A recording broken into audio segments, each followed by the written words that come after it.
X-Men Volume 4.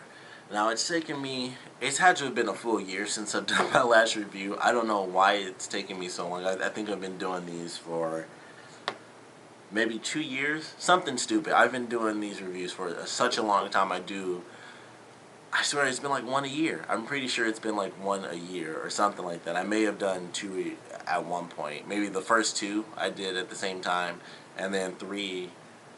Actually, I don't think I even did one last year. Like, it's been forever. I've had these things for like 3 years. Whole series I've had for about 3 years. And I'm finally getting to Volume 5. I watched 2 episodes today just to get started on it. But, excuse me, this was actually a pretty cool volume. It had a lot of interesting stories. Had some fairly big stuff in this one happen. We have Asteroid M was in this one, which I thought was pretty cool. We have Asteroid M, which is Sanctuary Part 1 and 2. Basically, the whole first disc is all Part 1 and Part 2 stuff until Beyond Good and Evil, which is like the big apocalypse story. But it starts off with Proteus, which is where we get a lot of good stuff with Professor X. And it's like Professor X and his love life, and him having fallen in love with another mutant, like, and how he was going to marry her initially, and just all this other stuff. And I loved that. I thought it was really good. And him knowing Moira and stuff, which if you watch, like, the X-Men First Class stuff and the most recent X-Men movie, they kind of hint at that a little bit. So it was kind of timely for me to finally get back into watching it. But it was really cool, and going through it, it's like, oh, this is his relationship with Moira and how he was going to marry her, and he was in war. It made me hate Moira, to be totally honest, because Professor X is like, he's back from war, he's on leave or whatever, and they're walking in a park, and he proposes, and she's like, oh, of course I'll marry you and stuff. He's in the war. Like, it skips time. He's in war. He's in his tent, sitting on a little cot. Opens up this letter, and the ring just drops straight out, and then he reads the letter, and it's like, sorry, basically, I F this dude, and I'm going to marry him, and we're probably married by the time you get this letter. And I'm like, wow, that's super effed up. Like, she didn't warn him or anything. It's just like, yep, bone this guy, see ya. And I was like, man, that kind of made me hate her a little bit, to be totally honest. I was like, man, he was heartbroken. I was just like, that's a horrible thing to do. You could have at least said, like, hey, not feeling it. The distance, I don't know. There's no explanation to why she left him, or if it was distance or whatever. It kind of just seemed like she kind of just cheated on him, and then was like, I'm in love with you now, and kind of left him. Honestly, because it was like, hey, he got literally no warning. It was just like, we're going to be married by the time you see this. So technically she did cheat on him, if you really think about it. And it was just super harsh. I was like, man, it kind of makes me hate Moira a little bit.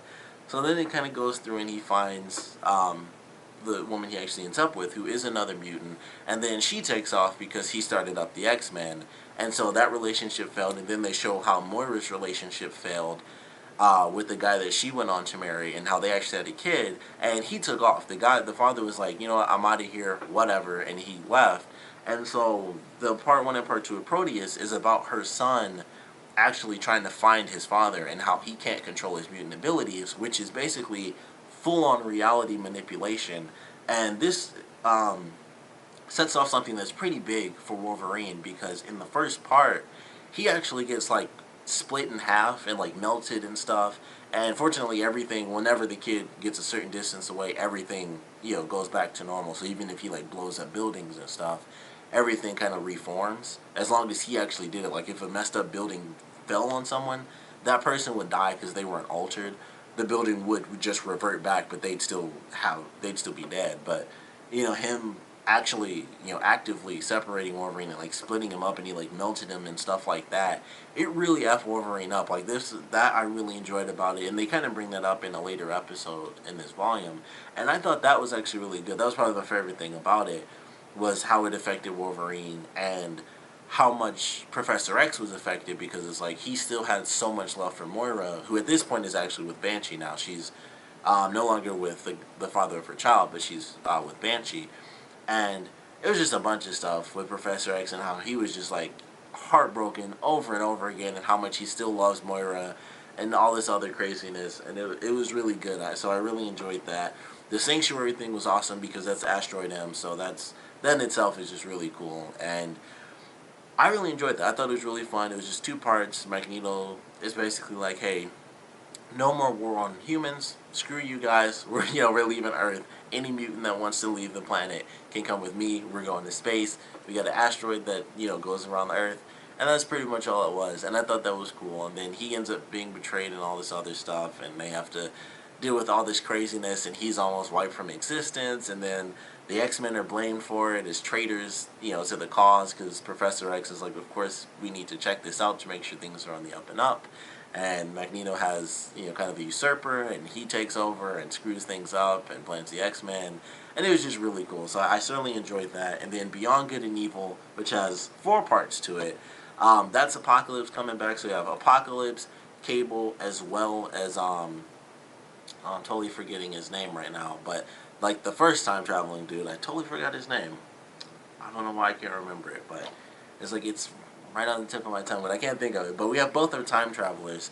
So Cable is actually, it starts off with him in the future, and then he actually gets sent, he actually jumps back in time because Apocalypse steals his little computer, which allows him to time travel. So Apocalypse ends up being sent to the nexus of time travel, where he basically spends centuries figuring everything out, and then he starts jumping through time to collect every single powerful telepathic mutant in existence, which of course happens to all be in the 1990s when the show was made. So, so that's how it ended up being. And so he's kidnapping all these mutants. He ends up taking Jean. So of course, Scott and Jean have a messed up wedding yet again. So takes Jean. He eventually gets Professor X, and they have some other mutants as well, some other telepathic mutants. And everybody has to figure out, how the heck do we stop Apocalypse if he's able to jump through time? So they're working with Cable, where he's like, alright, he's jumped through time, we're going to figure this out, I know where his temple is, so we're going to jump. I think they jump backwards in time to like way, way in the past, to when one of the first couple of times he actually was trying to revive himself or rejuvenate. So it was really cool. Like, they jump through time, they try to take out, the temple and everything, and then we have the Nexus where Apocalypse and Mr. Sinister are, and Magneto and Mystique are working for him as well, and then they end up turning on him because Magneto's like, oh, you're going to wipe out all of the existence and take over. So he's like, he tries to take them out, but of course they're outnumbered, so they get beat up. Psylocke is in it. Angel is in it again. And it was just really cool. Like, it was a really good thing. I wish I could freaking think of the other guy's name, but he's trapped in the Nexus, and his sister is actually looking for him. Bishop. Thank goodness, I finally remembered. So Bishop gets trapped inside the Nexus of Time, and he's trapped basically with, like, the Time Master. I don't know who he is, because I don't know that character too well, but at the very end, when Bishop finally escapes, the character goes, like, the whole time, like, it's 4 episodes long, the whole time he's like this crazy wacky character with like crazy hair, and like he's making all these stupid jokes and crap. And then when Bishop finally escapes, he transforms into like some totally different character. I'm like, if I read the comics, I'm sure I would know who that guy was, but I had no idea. I was like, oh, that's somebody totally different. I was like, great, that's a reference that just whoop right over my head. So Bishop ends up escaping, but we get to see his sister through most of these episodes, so that was pretty cool. We get to see both of them. Bishop's just trapped most of the time, but he ends up saving.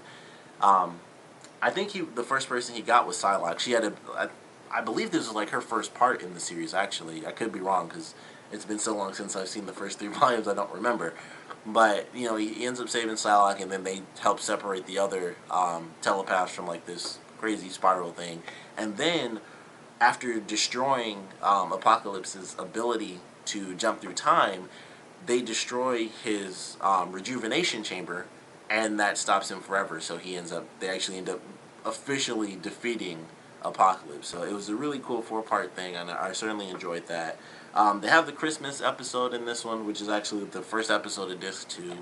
Big deal with Jubilee and like her first Christmas with the X-Men and stuff like that. So that was pretty cool. I liked it. It was a simple episode. There wasn't really any action in it. It was just them and the Morlocks, and so there's a little bit with Jubilee and trying to realize, like, oh, we need a Christmas miracle because one of the young child Morlocks is actually dying, young boy, and they have to figure out how to save his life, and Jubilee's freaking out like he might die, and that can't happen on Christmas, and Storm has to deal with the fact that she's currently the leader of the Morlocks, but of course she's never with the Morlocks to actually lead them, so she's having confrontations with the woman who's kind of her stand-in a little bit. So they're arguing back and forth a bit, and Wolverine is freaking out because he wants to help the kid, and everyone wants him to help, but he's like, I don't know if my blood can save him. It's worked before, but out of like 12 people, only 2 have actually lived using my blood, and the other 10 died off. So he was kind of freaking out, like, I want it to work, but I just don't know if it will. But of course, it ends up working out fine. Everything is totally fine, and everything's good. It's a happy, nice ending. And Jubilee gives the kids presents, some of which were food, which I thought made no sense. That she put like food in gift boxes, but I don't know, 90s. But it was a simple, very simple episode. The other one that really stands out, which is kind of uses the image on the back here, is the Silver Samurai episode, which is what happens like from the Proteus episode. The Silver Samurai episode is where that kind of comes back into play, and Wolverine is kind of freaking out, like, ever since that happened, I've been a little messed up, and he feels like he has to go back to Japan and train with the monks again to kind of get himself back to, where he's normally at. So that was pretty cool. He leaves the X-Men, he goes to train, and then the Silver Samurai comes in, and he has a gang and stuff that keeps harassing the town that's closest to the monastery. And so he gets wrapped up in that battle, and he ends up fighting against them and the Silver Samurai and stuff. And it's really simple. It's not like in the comic books where they have the personal connection they do now, but it's pretty simple. And I don't know. I guess at the time they probably, I feel like they still had a connection back then, but maybe they didn't. So they kind of like, well, it's just a Wolverine kind of character, but let's not have the whole personal backstory and all that stuff.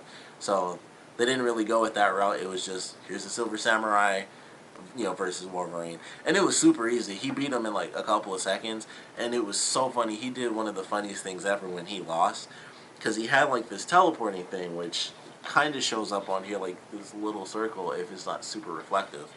And that's like a teleporter. So they fight, and Wolverine's able to get that off of him, and he did like the saddest defeat look. He had like the saddest look ever. Like he lost the fight and everything, and there are other characters talking, and he's kind of in the background a little bit, and he was just like, and he just looked down, and he turned slowly and just started to walk away. I was like, that is the funniest defeat I've ever seen, because he was just like, and just turned around and walked away slowly. I thought it was hilarious, but it was still a good episode. I actually liked that one. It was a nice personal episode for Wolverine trying to get back to where he was, and Jubilee ends up chasing him down and stuff, because that's kind of the relationship they made for the show. Kind of replace Kitty a little bit as Jubilee. But I liked it. It was a nice, simple episode.